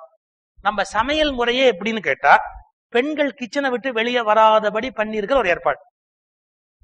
ஏன்னா வந்துட்டா பெரிய ப்ராப்ளம். சோ இவாளுக்கு அரைச்சி விட்ட குழம்பு, கரைச்சி விட்ட குழம்பு போட்டது, முளை கூட்டான் என்னத்தையோன்னு சொல்லி ஒரு 3-4 அவளை கிட்டத்தட்ட ஜெயில வைக்கிற மாதிரி அப்படியே அந்த கிச்சன்லயே வச்சு விடுறது. ஏன்? ஹாலுக்கு வந்துட்டாலே ப்ராப்ளம் ஸ்டார்ட் ஆயிடும் அப்படிங்கிறதுக்காகவே அவள் அந்த கிச்சனோடயே உள்ள வச்சு விடுறது. நம்ம இந்தியன் சமையல் முறையில இருக்கிற ஒரு பெரிய அமைப்பு முறை. அவள் வெளியில விடுறதே கிடையாது. இப்போ இதெல்லாம் வேண்டாம். இந்த மாதிரி வேலை செஞ்சுட்டான்னு வச்சுங்க, வீட்டுல பெண்கள் ரொம்ப வேலை செஞ்சுட்டான்னு வச்சுங்க, டயர்டா ஹஸ்பண்ட் மேல கோவம் இருந்தா கூட சொல்வா, உங்களோட சண்டை போடணும் எனக்கு சக்தி இல்லை, எவ்வளவோ பேச வேண்டி இருக்கு, எனக்கு நேரமே இல்லை, வரேன், எல்லாத்தையும் ஒரு நாள் வச்சிருக்கேன், அது அந்த ஒரு நாள் என்னைக்கு பொழுது விடிய போறதோ, அந்த பொற்காலம் என்னைக்கு வர போறதோ தெரியல. I am not jogging. எல்லா இந்திய பெண்கள் மனசுலயும் அந்த ஒரு நாள் மனசுல இருக்கு. நான் கேட்க போறேன், எல்லா கேள்வியும் உங்களை கேட்க போறேன், கேட்கணும்னு 1000 கேள்வி வச்சிருக்கிறேன், எல்லாத்தையும் மொத்தமா கேட்க போறேன் அப்படின்பா. அதுக்குள்ள இவர் போய் சேர்ந்துருவார், இல்லாட்டி அந்த அம்மா போய் சேர்ந்துருவா, அந்த குடும்பம் தப்பிச்சுடும் வச்சுங்க. ஆனாலும் ஆழ் மனசுல இவ்வளவு இருக்கு. ஏன் கேட்கலன்னா டயர்டா இருக்கா. ஏன் டயர்டா இருக்கா? காலம்பரிலேயே இருந்து வேலை பாக்குறா. இன்னும் என்னன்னா அவளுக்கு நேரம் இல்லை. அவ செய்ய வேண்டிய வேலைகள் இருக்கு இல்லையா, கடமைகள், குழந்தைகளை ஸ்கூலுக்கு அனுப்புறது, கொல்லையில மாடு இருக்கும் அதை செய்ய வேண்டிய காரியம், சர்வன்ட்ஸுக்கு செய்ய வேண்டியது, வீட்டுல மாமனார் மாமியார் இருக்கா செய்ய வேண்டியவை, இப்படி ஏதாவது ஒரு கர்மா வேலை அவளை எப்போதும் எடுத்துக்கொண்டே போறதால அவர்கள் என்னன்னா வேறு வகையான என்ன சொல்லலாம், தீமையிலேயோ தீய காரியத்திலேயோ தப்பான வழிமுறையிலேயோ போறதுக்கு நேரம் இல்லை. பட் மேக்சிமம் டைம் அவைலபிள்னு வச்சுங்க. என்னுடைய அபிப்பிராயம் நல்ல வாழ இருக்க முடியாது. ஏன்? எல்லாம் இருக்கு, டைம் நிறைய இருக்கு, வேஸ்டா போறது. அப்ப ஏதாவது ஒரு ஊர் உங்களை போய் மாட்டிக்கலாம், ஏதாவது ஒண்ணு பண்ணலாம், தப்பான தோண ஆரம்பிக்கிறது. நீங்க இதை எப்படி எடுத்துக்கலாம்? கிருஷ்ணன் சொன்னார் பாருங்க இந்த இடத்துல, செயல்ல இருந்து விலக நினைக்கிறவன் மூடனா போயிடுறான். அப்படி செயல்ல இருந்து விலக முடியாதுன்னு சொன்னத இந்தியாவில வேற மாதிரி புரிஞ்சுனுட்டா, மேற்கத்திய கலாச்சாரத்துல வேற மாதிரி புரிஞ்சுனுட்டா. இந்தியாவில எப்படின்னு கேளுங்க, செயல்ல இருந்து விலகிறதுன்னு சொல்லிட்டு அர்த்தமில்லாத சன்னியாச வாழ்க்கைக்கு சில பேர் போயிடுறேன். நான் சன்னியாசிகளுக்கு விரோதி அல்ல, ஞானம் உள்ளவர்கள் நான் மதிக்கிறேன். ஆனா அர்த்தமே இல்லாம அரகுர படிப்போட ஒண்ணுமே தெரியாமலேயே ஒரு சன்னியாசம்ங்கிற பேர்ல தானும் வளராம இன்னொருத்தருக்கும் உதவாம வேலையும் செய்யாம காலத்தை கடத்துகிற ஒரு சிலரை என்னால சகிச்சுக்க முடியாது. என்னுடைய இயல்பு அது, என்னுடைய குணம் அது. அவர்களும் இந்த கீதை இந்த இடத்துல சொல்றது. இப்ப அவ என்ன பண்ணிட்டா, வீட்டுக்கும் வேலை செய்யல, அப்பா அம்மாவுக்கும் நல்ல காரியம் பண்ணல, சொசைட்டிக்கும் நல்ல காரியம் பண்ணல, தாக்கும் ஒண்ணும் பண்ணிக்கல, ஆத்மாவுக்கும் நல்ல கதியை தேடல, வேஸ்டா போய் மாட்டினுட்டு ஒரு வகையில வேஸ்ட் பண்றான் லைஃப்ல. இன்னொரு இது இந்தியால செயலை விட்டு விலகுதல்ங்கிறத தப்பா புரிஞ்சுன்ற செக்ஷன். மேற்கத்திய கலாச்சாரம் எப்படின்னா அவனு செயலை விட்டு விலகிட்டான். எப்படி தெரியுமா? மனுஷன் அங்க வேலையே செய்யறது இல்லை, எல்லாம் கருவி செய்யறது. அவனுடைய ஐடியா என்னன்னா எல்லாம் மனுஷன் படி ஏறது இல்ல, லிப்ட் தான். மனுஷன் அரைக்கிறது இல்ல, மனுஷன் கரைக்கிறது இல்ல, மனுஷன் சமைக்கிறது இல்ல, மனுஷன் ஒண்ணு வேலையே பாக்குறது இல்ல, எல்லாம் கருவிதான். சரி, எல்லாம் கருவிதான். கருவிகள் பார்த்து விட்டதால அவன் திருப்தியா இருக்கிறானா? மேல மேல மேல ஒரு வெறுமை வர்றது. என்னன்னா இது எல்லா வகையிலையும் இவன் எனர்ஜி வேஸ்ட் ஆகணும், இவன் எனர்ஜி செலவாகணும். எனர்ஜி செலவாகாம அப்படியே மிச்சமாச்சுன்னு வச்சுங்கோ. பெரிய பெரிய தப்புகள் பண்றதுக்கு மேற்கத்திய கலாச்சாரத்துல அதுதான் காரணம்னு இப்ப கண்டுபிடிச்சிருக்கா. ஒரு சின்ன தேரி பாருங்க. சனி ஞாயிறு வீக்கெண்ட் இல்லையா, வீக்கெண்ட்ல நடக்கிற அக்கிரமம் மத்த நாள்ல நடக்கல. நீங்க அமெரிக்கால எல்லாம் வீக்கெண்ட் நடக்கிற அக்கிரமம் நடக்கல. இன்னொரு தேரி சொல்றா, சேர்ந்தாப்புல ஒரு வாரம் ஏதாவது அவ இண்டிபெண்டன்ஸ் டே அது மாதிரி வரும்போது சேர்ந்தாப்புல லீவ் வந்துடுத்து, நாடே நாசம். ஏன்? யாரும் வீட்டுல இருக்கிறது இல்ல, காரை 200 கிலோமீட்டர் வேகத்துல ஓட்டின்னு போறது, ஆக்சிடென்ட் ஆக்குறது, குடிச்சிட்டு ஓட்டுறது, அடிபடுறது, கீழே விழறது, கொலை பண்றது எல்லாம் நடக்கிறது எப்ப? ஹாலிடேல. ஏன்? இவனுக்கு வேலை இல்லை. இப்ப வேலைன்னு ஒன்று இருந்ததுன்னு வச்சுக்கோ, அந்த வேலையில கவனம் போயிருக்கும். வேலை இல்லாத போது மனிதன் அதீதமான அக்கிரமமான காரியங்களை பண்றானே ஒழிய நல்லத பண்றது இல்லை. ஏன்? வேலை இல்லை, நிறைய டைம் இருக்கு, தப்பு ஜாஸ்தியா பண்றான். இப்ப இதுக்கு என்ன பெட்டர்னா ஏதான ஒரு வேலை பண்ணிட்டே இருக்கலாம். நம்ம பெரியவாள்லாம் வீட்டுல வேலை இருக்கோ இல்லையோ வேலையை இழுத்து போட்டுன்னு செய்வா, பாத்துருக்கல? ஏன் சும்மா இருக்க மாட்டா? ஏன் சும்மா இருந்தா ஏதாவது தப்பு தப்பா தோணிட்டே இருக்கு மனசுல. எனக்கு இது வேண்டாது, ஒருத்தரை பத்தி கோவம் வருது, ஒருத்தரை பத்தி ஆத்திரம் வருது, அவன் என்னைக்கோ ஒரு 10,000 ரூபாய் தரேன்னு தராம போயிட்டா அதை நினைச்சா ஆத்திரமா வருது. இதெல்லாம் மறந்துட்டு வேற ஏதாவது ஒரு வேலையில போய் செய்வோமே, இழுத்து போட்டு வேலை செய்வா. மேல இருந்து எல்லாத்தையும் இறக்கி எல்லாத்தையும் தொடச்சு திரும்பி எடுத்து மேல வச்சு இந்த குழந்தைகள் எல்லாம் கத்தும், உனக்கு ஒரு வேலையே இல்லையா, எந்துக்கு எல்லாத்தையும் இறக்குற, மறுபடியும் எந்துக்கு எல்லாத்தையும் ஏத்துற, போட்டு தொலையும். அவங்க கேப்ப, பாட்டி உன்ன என்ன பண்றது, நான் உன்னை கூப்பிட்டானா, உன்னை கூப்பிடலையோன்னு. அப்புறம் நாளைக்கு ஆஸ்துமால கருன்னு எழுத்து நீங்கள் எல்லாம் பிராண வாங்குவேன். பட் என்னன்னா வேலையே இல்லைன்னா கூட அவ வேலையை உண்டு பண்ணிக்கிறான் இல்லையா, அவ வேலையை உண்டு பண்ணுவா. நல்லா கவனிச்சு பாருங்க, இந்திய கிராமங்கள்ல இன்னும் வயசானவங்க கூட முடைவாங்க, இல்லாட்டி ஏதாவது ஒரு முறம் இந்த இது போட்டு மொழிகின்னு இருப்பா, ஏதாவது ஒரு வேலை உலகையால குத்தின்னு இருப்பா, ஆடு மாடு மேய்ச்சின்னு இருப்பா. ஒரு வேலையில ஈடுபட்டால்தான் மனம் தீய வழியில் போகாது, தவறான எண்ணங்களை எண்ணாது. இப்ப அதத்தான் சொல்றான், நான் வெளியில எல்லா செயலையும் விட்டுட்டேன்னு சொன்னாலும் பைத்தியம், செயலெல்லாம் விட்டுட்டு சன்னியாசியா போறேன் இந்திரியங்களை அடக்கி உட்காரான்னு நினைக்கிறானே அவன்லயும் 90% பைத்தியம். ஏன் முடியறது இல்ல? 10% எக்ஸெப்ஷன். பகவான் ராமகிருஷ்ணர், பெரிய மகா சுவாமிகள், ஒரு லட்சத்துல ஒருத்தர், கோடியில ஒருத்தர், இதுல எல்லாம் நகர்ந்து வெளியில போனவா உண்டு. நான் இல்லைன்னு சொல்லல. பட் அவா கூட எப்படின்னு கேட்டேன்னா அது பின்னாடி வருது.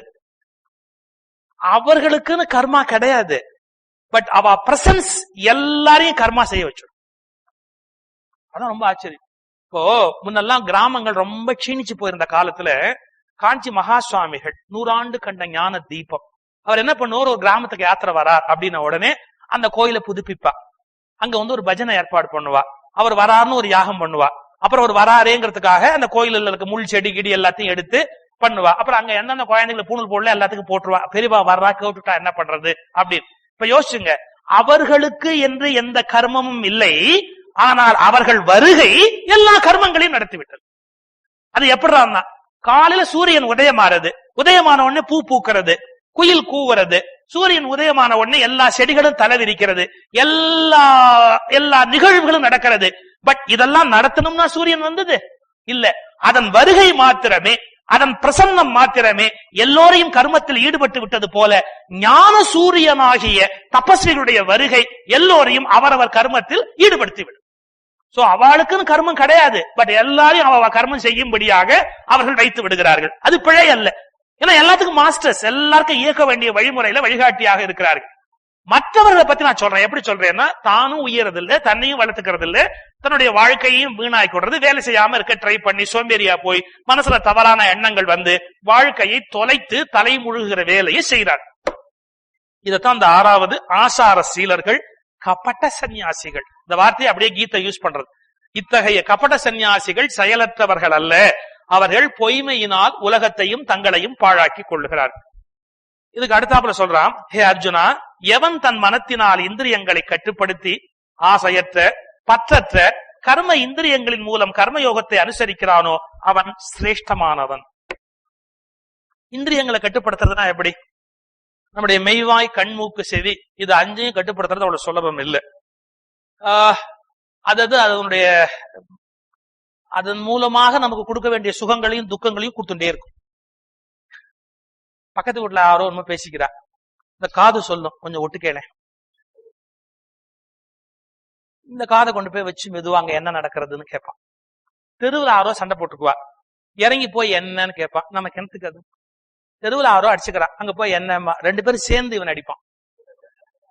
இந்த காதுக்கு அடுத்த வேலை அது என்ன நடக்கிறதுங்கிறதுக்கு அங்க போய் நின்னு அதை கேட்டு அடி வாங்கின்னு வீட்டுக்கு வருவான். காது. இந்த 2 கண்ணு எப்படி, கண்ணுக்கு அடுத்த மாதிரி உலகத்துல வேற எதுவுமே கிடைக்க முடியாது. ஏன்? இப்ப காலையில எங்க ஊர்ல ஒரு போஸ்டர் பார்த்துட்டானா மத்தியானத்துக்குள்ள அந்த படத்துக்கு போயாகணும். சினிமா போஸ்டர் பார்த்துட்டா மத்தியானத்துக்குள்ள போயாகணும். இன்னும் சில பேர் அந்த போஸ்டர் பார்த்துனுடைய சாக்கடையில விழுந்துடுறான். இப்படி நடந்து போறான், மூடிலாம் திறந்து இருக்கு, அது அப்படி பார்த்துட்டு பராக்கு பார்த்துட்டே போறான், டபக்குன்னு அப்படி உள்ள போக வேண்டியதுன்னு. இது இந்த 2 கண்ணு என்ன பாடுபடுத்துறது பார்த்தல?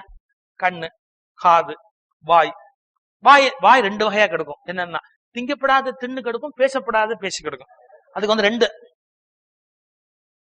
அது இப்போ 2 கண்ணை குரங்கு 2 கையால மூடி இருக்கு. காந்திஜியோட குரங்கு 2 கண்ணை 2 கையால மூடி இருக்கு. 2 காது, அதனால 2 கையால மூடி இருக்கு. நான் மூடி காட்டுவேன், அதே மாதிரி இருக்கும் வேலைன்னு தான் மூடல. 2 கை 2 காது 2 கண்ணு இருக்கு, அதனால 2 கையால மூடி இருக்கு. ஆனா ஒரே வாயை 2 கையால மூடணும்? குரங்கு ஒரே கைய 2 கையால மூடும் ஒரே வாய. ஏன்? ஒரே வாய் 2 தப்பு பண்ணும். என்ன? திங்கப்படாத தின்னும், பேசப்படாத பேசும். அதுக்காகதான் 2 ஒரு கேட் ஓபன் ஆயிட்டாலும் இன்னொரு கேட்டை போட்டு மூடுறா அப்படிங்கிற மாதிரி அப்படி உட்கார்ந்துருக்குமா அந்த குரங்கு. 2 தப்பு பண்ணோம்னா உண்மைதானே? நீங்க யோசிச்சு பாருங்க, உணவின் மீது நமக்கு இருக்கிற விருப்பத்தை விட முடியல, அது என்ன பண்றது? பல துன்பங்களை கொண்டு வந்து சேர்க்கிறது. நாங்க வேடிக்கையா சொல்லுவோம், பட்டிமன்றவங்கல உடம்பு சரியில்லை, வயிற்ற வலி, டாக்டர் போனா டாக்டர் சொன்னாரு என்ன சாப்பிட்டேன், அதெல்லாம் ஞாபகம் வச்சுக்கிற லெவல்ல இல்ல டாக்டர், அதெல்லாம் நிறைய சாப்பிட்டுருக்கேன், என்னெல்லாமோ சாப்பிட்டேன். காலம்புற ஒரு கிரக பிரவேசம், அப்புறம் ஒரு காது குத்து, அதுக்கப்புறம் ஒரு கல்யாணம், அதுக்கப்புறம் ஒரு பூனல், அதுக்கப்புறம் ஒரு ஃப்ரெண்டு வீட்டுல பார்ட்டி, எல்லாம் சாப்பிட்டுருக்கேன். டாக்டர் சொன்னார் நீ உயிரோடு இருக்கிறதே பெரிய விஷயம். சரி, இப்ப நீ என்ன பண்ற, ஒண்ணு பண்ணு, நைட்டு லைட்டா சாப்பிடு, ரொம்ப ஹெவியா சாப்பிடாது, நைட்டு லைட்டா சாப்பிடு அப்படின்ட்டு மருந்து எழுதி கொடுத்துருந்துச்சார். மறுநாள் சொன்னா வயிற்று வலி ஜாஸ்தியா போச்சு. என்ன சாப்பிட்ட? நைட்டு லைட்டா ஒரு 8 போண்டா அப்படி. அவர் எரிச்சல் ஆயிட்டார். போண்டா லைட்னு உனக்கு ஆறு சொன்னான். அவர் தேறி சொன்னான் பாருங்க, டாக்டர் எண்ணெயில தண்ணிய ஊத்துனா, தண்ணியில எண்ணெயை ஊத்துனா எது மிதக்கும்? எண்ணெய். ஏன் தண்ணியை விட எண்ணெய் லைட்? எண்ணெயில போண்டா போட்டா எது மிதக்கும்? போண்டா. எண்ணெயை விட லைட். அப்படியே சயின்டிபிக்கா யோசிச்சேன், ரொம்ப லைட் அப்படின்னு. ஒரு அதுக்கு ஒரு சயின்டிபிக் எக்ஸ்பிளேஷன் எல்லாம் கொடுத்து டாக்டர் சொன்னார், இவ்வளவு ஆழமா நான் படிக்காம போயிட்டேன்ப்பா. சும்மா திங்கிற ஆசையை விட முடியல. மனுஷாளுக்கு பாருங்க, அது கெடுதல்னு தெரிஞ்சா கூட ஹைப்பர் அசிடிட்டி, நமக்கு காஃபி வேண்டாம் அப்படிம்போம். யாரானும் கொஞ்சம் காஃபி சாப்பிட கொடுங்களேன், அந்த ஒரு நிமிஷம் ஞானியா மாறணும். வேணுமா வேண்டாம் கொடுத்துங்களேன், ஏன்னா அஞ்ஞானியாவே இருந்துருவோமே, நமக்கு எதுக்கு ஞானியா மாறி, அதெல்லாம் தேவையே இல்லை, கொடுங்களேன் அப்படி. அதுல நாமளே நல்லவாளா இருந்தா கூட சில பேர் விட மாட்டா தெரியுமா, காஃபி சாப்பிடுற இல்ல வேண்டாம் ஹெல்த்துக்கா, பரவாயில்ல சாப்பிடுங்க. ஏன் நம்மள அனுப்பிச்சுட்டு மறுவேலை பார்க்கணுங்கிறது அவ ஆசை. நாம நல்லா இருக்கணும், பரவாயில்ல அது என்ன பரவாயில்ல சாப்பிடுங்க, அவஸ்தப்பட போறது இவ என்ன பரவாயில்லைங்கிறது. உண்மை என்ன தெரியுமா, சைக்கலாஜிக்கலா எல்லாருக்கும் சாப்பிடலாம் ஆசை. இன்னைக்கு மத்தியானம் நாங்க பேசிட்டு இருந்தோம் உட்காந்து. அப்போ ஒரு பணக்காரானா இருக்கிறவா, லைன்ஸ்ல ரோட்டரியில பெரிய பெரிய இதுல இருக்கிறவா, அங்க கூட நீங்க பாத்தீங்கன்னா இந்த ரீஜனல் கான்பரன்ஸ்ல பஃபே அப்படின்னா தட்டை இடிச்சு நீட்டு இல்லையா, இவ்வளவு வசதியானவா தான் நம்ம சாப்பாடே பார்த்தது இல்லையா. எனக்கு தெரிஞ்ச லைன்ஸ் ரோட்ல இருந்தா அவளுக்கு பெருவாரியா டயபெட்டிக்கா இருப்பா, சாப்பிடவே கூடாதுன்னு டாக்டர் சொல்லியிருப்பா. இருந்தா கூட அங்க அந்த எச்சத்தட்டை ஒருத்தர் மேல ஒருத்தர் இடிச்சுன்னு போய் பஃபேல டக்குன்னு நீட்டுவா. ஏன் சாப்பிட்டதே இல்லையா? மனுஷாளுக்கு பாருங்க, எவ்வளவு காலம் சாப்பிட்டாலும் சாப்பாட்டை பார்த்த உடனே ஒரு பரபரப்பு வந்துடும். அவளும் கியூ பண்றதுக்காக சேர் எல்லாம் போட்டு பார்த்திருப்பா, வரிசையா போங்கோ அப்படின்பா. அதெல்லாம் கிடையாது. அதை பார்த்துட்டா எல்லாரும் 4000 வருஷத்துக்கு முந்தின காட்டு மிராண்டியா மறுபடியும் மாறிட வேண்டியதுதான். அதை நகத்து நேரா உள்ள போ அப்படின்னா என்ன? ஏன் ஆழ் மனசுல அது மேல நமக்கு அவ்வளவு ஆசை இருக்கு. ஆழ் மனசுல அவ்வளவு ஆசை இருக்கு, அது மேல விட முடியல.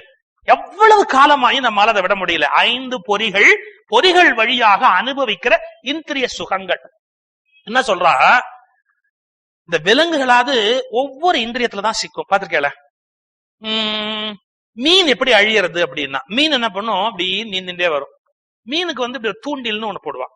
தூண்டில்ல ஒரு புழுவை கட்டி விட்டுருப்பா. தூண்டில் புழுவினை போல் வெளியே சுடர் விளக்கினை போல் நீண்ட பொழுதாக என் உள்ளம் துடித்தது. பாரதி. தூண்டில் புழுவினை போல், இந்த தூண்டில்ல இப்படி புழுவை மாட்டி விட்டுருப்பா. இந்த புழு இப்படி துடிக்கும். அதை பார்த்துமே அந்த மீன் இப்படி வரும். ஹை டேபிள் மீல்ஸ் நமக்கு ரெடியா இருக்கு அப்படிங்க பாருங்க. மீன் தூக்கிட்ட துடிக்கும், அப்படியே துடிக்கும். அந்த மீன் அப்படியே துடிக்கும். ஆனா அந்த துடிக்கிற மீனை சாப்பிடுறான் வள்ளலார். மேல வள்ளலார் படம் இருக்கு, அதை பார்த்துதான் வள்ளலார் பாடினார். மண்ணினில் தூண்டிலும் கண்ணி வகைகளும் கண்டபோதெல்லாம் எண்ணி எண்ணி என் உள்ளம் நடுங்கிய நடுக்கம் எந்தை நின் திருவுள்ளம் அறிகின்ற. என்ன அர்த்தம் தெரியுமா? எண்ணி எண்ணினார். என்ன தெரியுமோ? புழு துடிக்கிறத, துடிக்கிற புழுவை தான் சாப்பிடணும்னு மீன் வாய் வச்சது பாருங்க, தூக்கிட்டான். இப்ப அது துடிக்கிறது. அப்ப என்ன யோசிச்சார் வள்ளலார்? துடிக்கிற புழுவை லட்சியம் பண்ணாம தின்ன வந்த மீன் துடிக்கிறதே, இந்த மீன் துடிக்கிறத லட்சியம் பண்ணாம திங்கிறானே, இவன் என்ன துடிப்பானோ தெரியலையே. எண்ணி என் உள்ளம் நடுங்கிய நடுக்கம் எந்த இன்னும் திருவுள்ளம் அறியும். யோசிக்கவே இல்லை, சாப்பிடல அவ்வளவு ஆசை. சரி, மீன் எதனால அழியறது யோசிச்சு பாருங்க. சாப்பிடணுங்கிற ஆசை, வாய்ச்சுவை மீன் அழிச்சுட்டு. வண்டு எதனால அழியறது? நாசி. அதுக்கு வாசனைன்னா அவ்வளவு இஷ்டம், பறந்து வர்றது. பூவில இருந்து வர பிராக்ரன்ஸ் தாங்க முடியல, அதால வந்தது மேல அப்படியே மயங்கி உட்கார்ந்து விடுறது. அந்த மயக்கத்திலேயே வண்டு தூங்கி போயிடுறது, பூ அப்படியே மூடிடுறது. வண்டு செத்து போச்சு. பூவினால் அதற்கு ஒரு சமாதி. ஷாஜகான் பளிங்கினால் சமாதி கட்டின மாதிரி ஒவ்வொரு பூவும் வண்டுக்கு சமாதி கட்டுவதை ஆசையாக செய்கிறது. வண்டு உட்கார்ந்தது உள்ள அப்படியே மூடி விடுச்சு அந்த பூ. அப்படியே இது கால் பட்டது மகரந்த சேர்க்கை ஆயிடுத்து, காயாயிடுத்து. காயானதுக்கு அப்புறம் பூ என்ன ஆகும்? மூடி எடுத்து வண்டு உள்ள மாட்டிடு. அப்ப வண்டை எதை அழிச்சது? வாசம். கண்ணு. இந்த கண் எது? விட்டில்னு ஒரு பூச்சி இருக்கு. இந்த விட்டில் பூச்சி அப்படின்னா ஒரு விளக்கை ஏற்றி வச்சிருப்பா. இந்த விட்டில் பூச்சி இப்படியே பறந்துட்டே வரும். நெருப்பு பழம், நெருப்பு பழம், நெருப்பு பழம். கிட்டக்க போய் பார்க்கணும். இப்படி பறக்கலாம்னு கிட்டக்க வரும்போதே அந்த இறகு கருகி கீழே விழுந்து விட்டில் செத்து போயிடும். விட்டில் எதனால் அழிகிறது? கண்ணினாலே அழிகிறது. சங்க இலக்கியத்துல அசுணமான ஒரு பறவையை பத்தி சொல்றான். அது காதால் அழியும் அப்படிங்கிறான். அது எப்படிடா காதால் அழியும்னா, ஆகாசத்துல அசுனமான பறவை பறக்கிற போது வேடுவர்கள் என்ன பண்ணிவார்களா, கீழே நெருப்ப மூட்டிடுவா. கீழே நெருப்ப மூட்டிட்டு புல்லாங்குழல் வாசிக்கிறது. இதுக்கு சங்கீதம் தான் இஷ்டம் அந்த பறவைக்கு, அசுனமாவுக்கு. இந்த சங்கீதத்தை கேட்டு அப்படியே சுத்தி சுத்தி சுத்தி அங்கேயே வரும். நல்ல சங்கீதம் கேட்டா சந்தோஷமா பறந்துட்டே இருக்கும். டபக்குன்னு புல்லாங்குழல கீழே வச்சுட்டு பறைன்னு ஒரு கருவி இருக்கு இல்லையா, அதை டம டம டமன்னு தட்டினா அதுக்கு எரிச்சலாள். இந்த நல்ல சங்கீதம் போய் இப்படி சத்தம் வந்துட்டேன உடனே துடிச்சு போய் அப்படியே அசுனமா கீழே விழுமா. எங்க அந்த நெருப்புலயே அப்படியே கறி ஆயிடும். அதை சுட்டு சாப்பிடுவா. வேடுவர்கள்னு ஒரு குறிப்பு வருது. அசுனமா அப்படிங்கிற ஒரு பறவை காது அந்த கேட்கிற இன்பத்தாலே அழிகிறதுன்னா, மீன் வாயினாலே அழிகிறது, விட்டில் கண்ணினாலே அழிகிறது, வண்டு நாசியினாலே அழிகிறது, அசுனமா காதாலே அழிகிறது. ஆனை எதுலடா அழியுதுன்னா மெய் இன்பத்தால அழிகிறது. எப்படி பண்றா, ஒரு ஆனைய பள்ளம் தோண்டி ஒரு இலையெல்லாம் போட்டு மூடிட்டு அந்தாண்ட பெண் யானை ஒண்ணு நிறுத்திடுவா. பழக்கிய காட்டுல இருக்கிற பெண் யானையை கொண்டு போய் நிறுத்தி விடுறது. அப்போ காட்டுல எங்க இருந்தோ வருகிற ஆண் யானை இப்படி வரும். அதை பார்த்த உடனே made for each other, made for each other அப்படின்னு நேரா வரும் பாருங்க, இந்த குழியில விழுந்துடும். அவ்வளவுதான். அப்புறம் வாழ்நாள் முழுக்க அது காலில் சங்கிலியை போட்டு அதை மூட்டு இந்த மரத்தை தூக்கி அந்தாண்ட வச்சு இங்காண்ட வச்சு வரப்போற விஐபிக்கெல்லாம் செல்யூட் போட்டு அது 10 பைசா 8 நாள்லாம் அவன் கொடுக்கலாம் வாங்கி வச்சுன்னுட்டு அது மான மரியாதை எல்லாத்தையும் இழந்து அந்த ஆணைக்கு அவ்வளவு அகௌரவம் எல்லாம் எதால அந்த பெண் யானையால அதுக்கு அந்த சிற்றின்ப நாட்டம் எவ்வளவு கேவலமா அதை பாருங்க.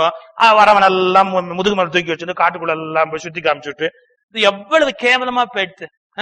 அதான் சொன்னா விட்டில் கண்ணால் அழிகிறது, அசுனமா காதால் அழிகிறது, மீன் வாயாலே அழிகிறது, வண்டு நாசியாலே அழிகிறது, யானை உடம்பாலே அழிகிறது, 5 பொறிகளாலே 5 விலங்குகள் அழிகின்றன.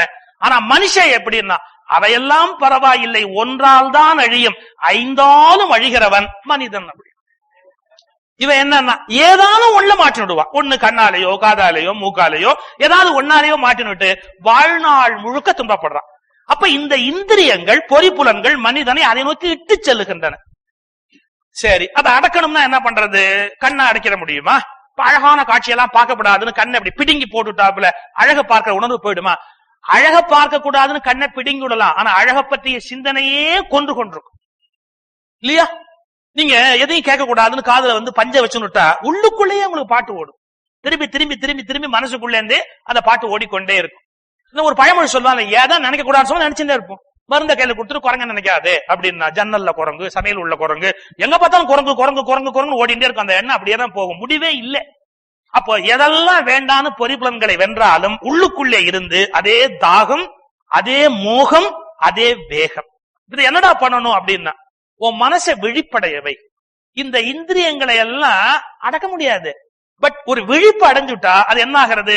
இதெல்லாம் அர்த்தம் இல்லைங்கிற உணர்வுக்கு போறது. இந்திரியங்களை கட்டுப்படுத்தி ஆசையற்ற பற்றற்ற கர்ம இந்திரியங்களின் மூலம் கர்ம யோகத்தை அனுசரிக்கிறானோ அவன் சிரேஷ்டமானவன்.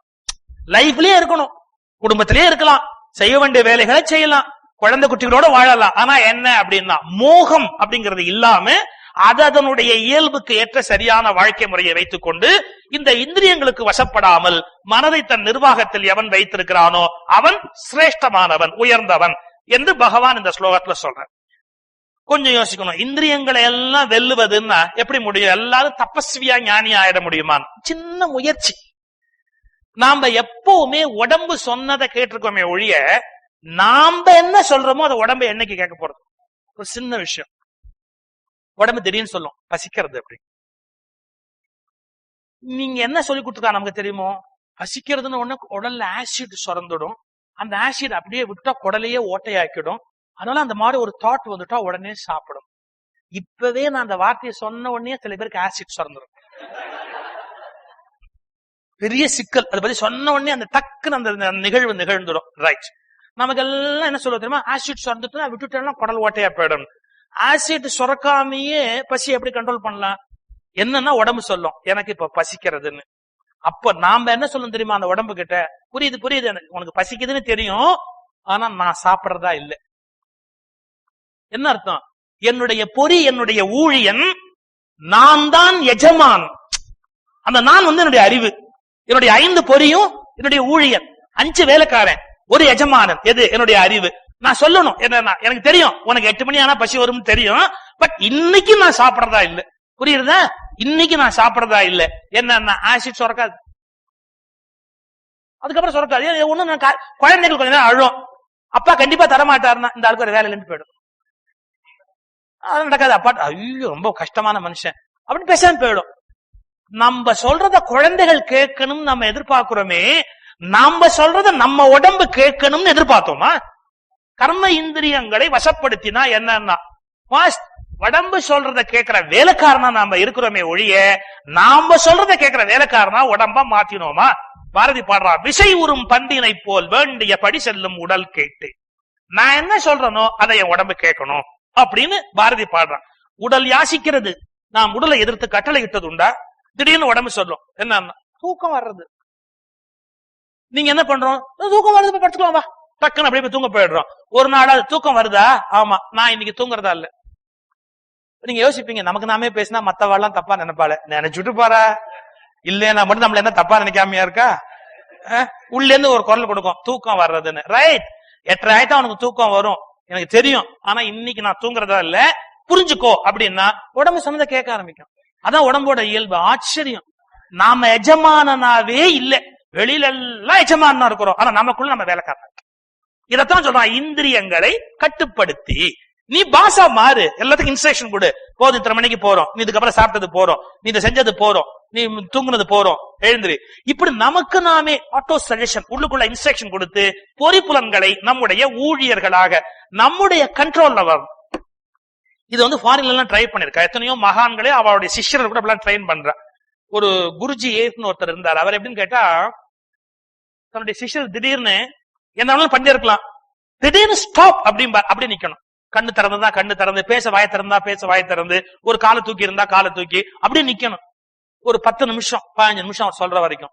இது முதல்ல கொஞ்சம் எரிச்சலா இருக்கும். 3 மாசம் கழிச்சுதான் உண்மையை கண்டுபிடிக்க ஆரம்பிச்சாங்க. என்னன்னா, இப்படிப்பட்ட உத்தரவு பிறக்கிற போது கண் மூட விரும்புகிறது, வாய் மூட விரும்புகிறது, கால் கீழே போக விரும்புகிறது. இது ஆரம்பத்தில் தான். நாளாக நாளாக அவை சொன்னதை கேட்க ஆரம்பிக்கின்றன. என்ன சொல்றாளோ அதை கேட்கறதுக்கு அவெல்லாம் தயாராயிரு, இந்த பொறிகள்லாம் தயாராயிடுது. அப்புறம் பிறருடைய இன்ஸ்ட்ரக்ஷன்ல இருந்து நாமளே நமக்கு இன்ஸ்ட்ரக்ஷன் கொடுக்கறவாளா நாம மாற ஆரம்பிக்கலாம். இது ஒரு தாட், நம்முடைய இந்திரியங்களை வசப்படுத்துதல். இன்னொன்னு என்னன்னா, மனசுக்கு நாம இன்ஸ்ட்ரக்ஷன் கொடுக்கிற போதே சைக்காலஜில என்ன சொல்றா, 99% மக்கள் நெகட்டிவான தாட் உடையவாதான். எல்லாருமே இயல்புலயே லிப்ட் மேல போறச்சியே அப்படியே அருந்து விழுந்துட்டான், இதான் ஃபர்ஸ்ட் தோணும். பிளேன் மேல அப்படி எடுக்கிற போதே நம்மோல கீழ் விழுந்து மோதிட்டான். அது இயற்கைக்கு விரோதம். அது புவியீர்ப்பு சக்தியை தாண்டிட்டு மேல போறது, விழுந்துட்டா, இதான் முதல்ல தோணும். நெகட்டிவா தான் எல்லாருக்குமே தோணும். டிரைவிங் எடுத்த உடனே இடிச்சுட்டோம்னா ஃபர்ஸ்ட் அதான் முதல்ல தோணும். எல்லா மனுஷாளுக்கும் முதல்ல என்னன்னா நெகட்டிவ் தாட்ஸ் தான் போகும். என்ன சொல்றான், பாசிட்டிவ் தாட்டா மாத்து அப்படின்னா எப்படி மாத்தணும் பாருங்க. எல்போர்டு சைக்காலஜின்னு ஒரு சைக்காலஜி. என்ன எல்போர்டு சைக்காலஜி? 300 அடிக்கு இந்தாண்டு இவன் கார் டிரைவிங் கத்துனுட்டு கார் ஓட்ட ஆரம்பிக்கிறான். அங்க எவனோ ஒரு ஸ்கூட்டர்ல போறான், 300 அடிக்கு முன்னாடி அங்க ஸ்கூட்டர்ல போறான். இவன் மைண்ட் என்ன சொல்ல தெரியுமோ, அந்த ஸ்கூட்டர்ல இடிச்சுடாது, அந்த ஸ்கூட்டர்ல இடிச்சுடாது, அந்த ஸ்கூட்டரை இடிக்க கூடாது, அந்த ஸ்கூட்டரை இடிக்க கூடாது. என்ன தெரியுமா ஆகும், அந்த ஸ்கூட்டரை அதை நோக்கியே தான் போகணும். நம்ம மனசுல அதை இடிக்கப்படாதுன்ற எண்ணம் வந்த உடனே கரெக்டா இந்த கார் அதை நோக்கியே போகும். அதை விட பியூட்டி என்னன்னா இடிச்சுடுவோம். ஏன் விளக்கம் சொல்றான் பாருங்க, என்ன அருமையான விளக்கம் பாருங்க. என்னன்னா அந்த அந்த இடிச்சுடுத்தா ஸ்கூட்டரை ஸ்கூட்டரை இடிக்க இடிக்க அப்புறம் தான் கூடாது. அப்ப என்ன சொல்றான், மனசுக்கு சஜஷன் எப்படி கொடுக்க சொல்றான் தெரியுமா, நேரா போ, அவ்வளவுதான். அந்த ஸ்கூட்டரை பத்தி நீ ஏன் கவலைப்படுற, அந்த ஸ்கூட்டரை இடிக்க கூடாதுன்னு நெகட்டிவா ஆர்டர் கொடுக்காத மைண்டுக்கு. நீ அந்த ஸ்கூட்டரை இடிக்க கூடாதுன்னு கொடுத்தா அதை இடிச்சுட்டு மறுவேலை பார்க்கும். எப்படி இன்ஸ்ட்ரக்ஷன் மைண்ட் கொடுக்க சொல்றான், நேரா போ நேரா போ நேரா போ. அப்ப என்ன, அந்த ஆர்டரை ஒபே பண்ண ஆரம்பிக்கும், அது நேரா போக ஆரம்பிக்கும். நீங்க அதை இடிக்க கூடாதுன்னு நெகட்டிவா ஆர்டர் கொடுத்தா கண்டிப்பா அங்க போய் இடிக்கும். இதை வச்சுட்டு என்ன சொல்றா, நான் கண்ணால கெட்டு போக கூடாது, நான் காதால கெட்டு போக கூடாது, நான் மூக்கால கெட்டு போக கூடாதுன்னா அதான் முழு நேர வேலையாவே இருக்கும். அப்ப என்னடா அப்படின்னு கேட்டான், பாசிட்டிவா திருத்து. எப்படி, நான் பிரம்மச்சரியத்தை கடைபிடிக்க விரும்புகிறேன். இப்ப பாருங்க, நான் கோபப்பட மாட்டேன்னு தயவுசெய்து சொல்லாதீங்க. எனக்கு அடிக்கடி கோபம் வருது, இனிமே நான் ஒரு இன்ஸ்ட்ரக்ஷன் கொடுத்து போறேன், நான் கோபப்பட மாட்டேன் அப்படி சொல்லாதீங்க. நான் கோபப்பட மாட்டேன்னு சொன்னா கோபம் வந்து வந்து போய் ஒவ்வொரு முறையும் நீங்கள் தோற்கடிக்கப்படுவீர்கள். பின்ன என்னன்னா நான் மன்னிப்பேன், யாரு தப்ப நான் மன்னிப்பேன். அப்புறம் எப்படி கோபம் வர முடியும்? மன்னிச்சுட்டா கோபம் வர முடியுமா? யாரு தப்பனாலும் நான் மன்னிப்பேன், நான் மன்னிப்பேன், நான் மன்னிப்பேன். இந்த தாட் போற போது கோபம் வராது. நான் கோபப்படாம இருக்கணும்ன்ற தாட் நீங்க ஏற்படுத்தீங்கன்னா கண்டிப்பா கோபப்படுவீர்கள். இந்திரியங்கள் எப்போதும் நீங்கள் எதை வசப்படுத்த நிற்கிறீர்களோ அந்த பள்ளத்தில் நம்மை தள்ளாமல் விடாது, வலிமையானது. சோ நாம் ஒரு டெக்னிக் கையாளும். என்ன? நான் பிரம்மச்சரியத்தில் இருப்பேன், நான் மன்னிப்பேன், நான் உயர்ந்த வாழ்க்கை வாழுவேன். இப்படி பாசிட்டிவா ஏற்படுத்திக் கொண்டே போக போக அதை நோக்கி நம்முடைய ஆத்மா பயணப்படுகிறது. எவன் தன் மனத்தினால் இந்திரியங்களை கட்டுப்படுத்தி ஆசையற்ற பற்றற்ற கர்ம இந்திரியங்களின் மூலம் கர்மயோகத்தை அனுசரிக்கிறானோ அவன் சிரேஷ்டமானவன், அவன் மிகவும் உயர்ந்தவன். இந்த கருத்தை இந்த ஸ்லோகத்துல நமக்கு பகவான் விளக்கி இருக்கிறார். நாளைக்கு 6:30 மணிக்கு நம்முடைய இந்த உபன்யாசம் இங்க நிகழ இருக்கிறது. 6:30 8:30 முடிக்கணும். முடிச்சதுக்கு உடனே தயவு செய்து நீங்க அனுமதிச்சோன்னு உடனே நான் புறப்பட்டு வெளியில சந்தோஷமா அனுப்பிச்சாலும் அனுப்பிச்சு தெரியாது. ஏன்னா லேட்டாக முடியாது, ரொம்ப விரைவா புறப்பட வேண்டிய ஒரு சின்ன சிக்கல் இருக்கு. இப்படி ஓப்பனா சொல்றேன்னு நினைக்க வேண்டாம். ஆட்டோகிராஃபோ அதுவோ இதுவோ சொல்லி நான் மாட்டேன்னு சொல்ற ஒரு வருத்தத்தை தயவு செய்து உண்டு பண்ண வேண்டாம்.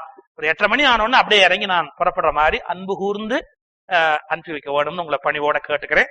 நாளைக்கு அந்த கர்மயோகத்துல பாக்கி இருக்கிற எல்லா ஸ்லோகங்களையும் மொத்தமா கர்மயோகம்னா என்ன அப்படின்னு நாம ஸ்குவீஸ் பண்ணி ஒரே சாரா பார்க்கலாம். அதான் சரியா வர முடியும் என்பதை சொல்லி இன்றைக்கு இந்த உரையை நிறைவு பண்ணுவோம்.